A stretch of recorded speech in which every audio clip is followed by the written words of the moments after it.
বানপানীয়ে গুমটালত মথাউৰিটো ভাঙি পেলাই তাৰ ফলত ৩০-৩১খন গাঁও বিস্তৰভাৱে ক্ষতিগ্ৰস্ত হৈছে।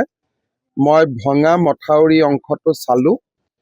জলসম্পদ বিভাগক মই নিৰ্দেশ দিছো যাতে অহাকালিৰ পৰাই ভঙা মথাউৰিটো মেৰামতি কৰা জিঅ' বেগেদি মেৰামতি কৰা আৰম্ভ কৰে, যাতে মানুহৰ মাজত যোগসূত্ৰটো হয় ৰিলিফ মেটেৰিয়েল আমি লৈ যাব পাৰোঁ। পানী কমি যোৱাৰ পিছত এবাৰ ভাল কৰি ডিপাৰ্টমেণ্ট আহি কেনেকৈ গোটেই বুঢ়ীদিহিং নদীৰ মথাউৰিটো আমি সুন্দৰ কৰিব পাৰোঁ তাৰ বাবে আমি প্ৰচেষ্টা ল'ম। বাকী যাৰ ঘৰ ক্ষতিগ্ৰস্ত হৈছে, পঢ়া শুনা কিতাপ পত্ৰ ক্ষতি হৈছে, যাক যেনেকে পাৰোঁ আমি সহায় কৰাৰ কাৰণে চেষ্টা কৰিম।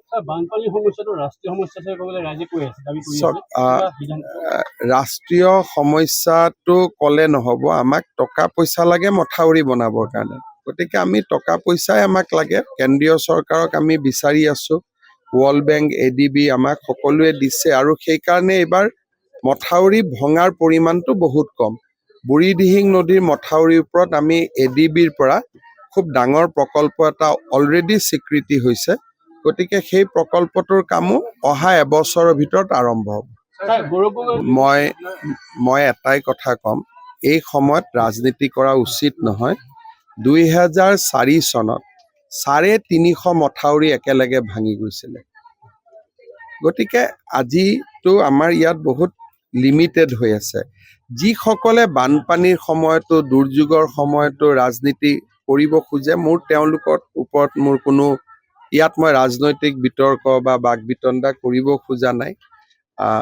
মথাউৰি ব্ৰহ্মপুত্ৰৰ বাঢ়নি পানীত কেতিয়াবা মথাউৰি ভাঙে। ৰাইজৰ দুখ দুৰ্দশাৰ লগত আমি থিয় দিব লাগে, মানুহক সহায় কৰিব লাগে। এই সময়ত যদি আমি ৰাজনীতি কৰিব বিচাৰোঁ, তাৰতো আদি আৰু অন্ত নাই। তেতিয়া ময়ো চনবিলাক গাব লাগিব, ১ত কি হৈছিল, ২ত কি হৈছিল, ৩ত কি হৈছিল, ১২ত কি হৈছিল, ১৩ত কি হৈছিল। সেইবোৰ কথা ক'লে মানুহে আজিৰ দিনত ভাল নাপায়। আজিৰ দিনত মানুহৰ দুৰ্ভাগ্যৰ লগত থিয় হওক, মানুহক সহায় কৰক আৰু যিমান পাৰে মানুহখিনিৰ লগত বিপদৰ সময়ত থিয় হ'বৰ কাৰণে চেষ্টা কৰক।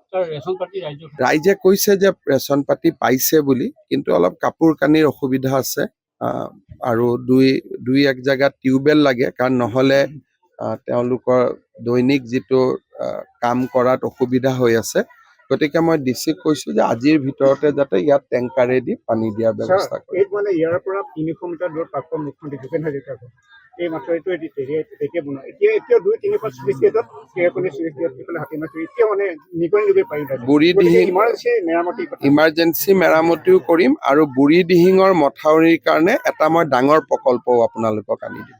১৫ আগষ্টৰ আগতেই মই ক্ষতিপূৰণটো দিয়াৰ কাৰণে যিমান পাৰোঁ চেষ্টা কৰিম আৰু পানীটো শুকালে ৰাস্তা ঘাটকেইটা যি ৩টা ৰাস্তা কৈছে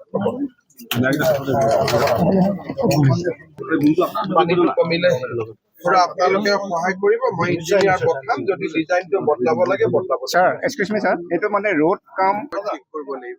ঠিক মই কৰি দিম। এইটো ইম্পৰ্টেণ্ট।